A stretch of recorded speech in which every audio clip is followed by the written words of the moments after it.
Assalamualaikum warahmatullahi wabarakatuh. Perkenalkan, nama saya Nengde Piratnasari dengan NIM 12221200049. Saya dari kelas TBI 5B. Di sini saya akan memaparkan pengertian dari tindak tutur beserta contohnya, kemudian lokusi, ilokusi, dan perlokusi, dan yang terakhir itu ada maksim. Baik, langsung saja ke pengertian tindak tutur. Tindak tutur adalah tindakan yang dilakukan melalui bahasa. Saat kita berbicara, kita tidak hanya menyampaikan informasi saja, tetapi juga melakukan tindakan tertentu. Nah, tindakan ini bisa berupa permintaan, pernyataan, janji, dan lain sebagainya. Contohnya yaitu, hari ini cuaca sangat cerah. Itu merupakan sebuah fakta.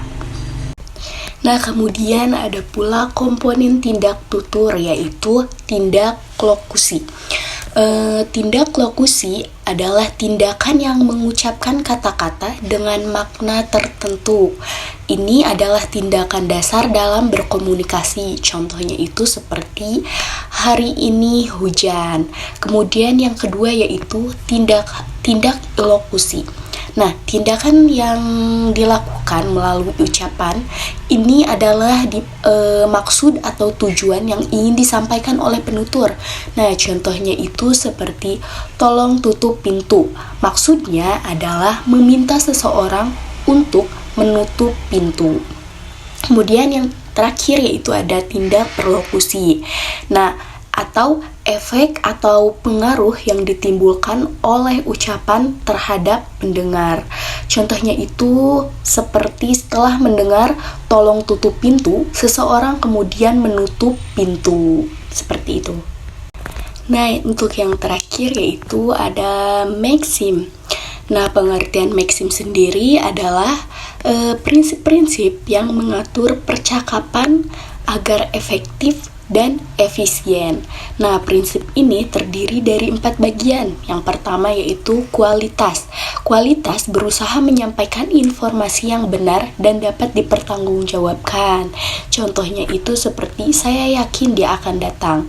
Jika memang ada alasan kuat untuk percaya dan percaya demikian. Kemudian yang kedua yaitu ada kuantitas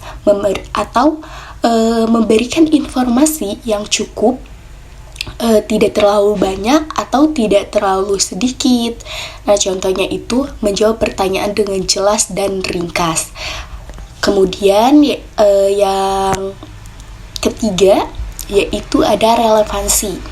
Nah, relevansi ini yaitu menjaga agar pembicaraan tetap relevan dengan topik yang sedang dibahas. Contohnya, tidak mengalihkan pembicaraan ke topik yang tidak berhubungan.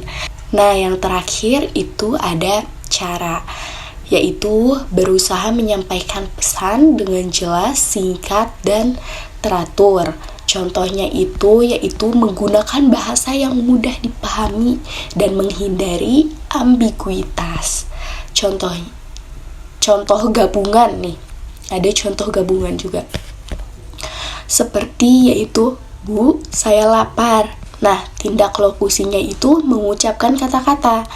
Tindak ilokusinya meminta makanan. Dan tindak perlokusinya, Ibu mungkin akan memberikan makanan.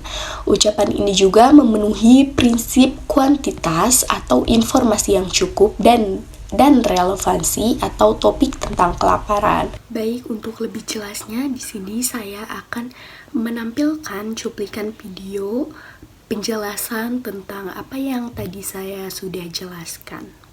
Sekarang kita lanjut ke tindak tutur ya. Nah, tindak tutur ini atau speech act sangat erat kaitannya dengan filsuf bahasa. Namanya adalah John Longso Austin, dan bukunya yang cukup fenomenal terkait dengan materi hari ini yaitu How to Do Things with Words pada tahun 1962. Nah, sebelum masuk ke dalam speech act, nah dia menjelaskan tentang perbedaan antara tuturan konstatif dan juga tuturan performatif. Nah, kalau tuturan konstatif itu artinya tuturan yang hanya digunakan untuk menyampaikan atau istilahnya itu pernyataan aja, nggak ada intensi yang lain. Nah, sebaliknya tuturan performatif itu berarti bagaimana kita melakukan sesuatu dengan mengatakan sesuatu. Nah, istilah ini diambil dari kata to perform, sehingga mengklasifikasikan bentuk yang lainnya yaitu performative utterance. Mungkin cukup sekian dari saya. Wassalamualaikum warahmatullahi wabarakatuh.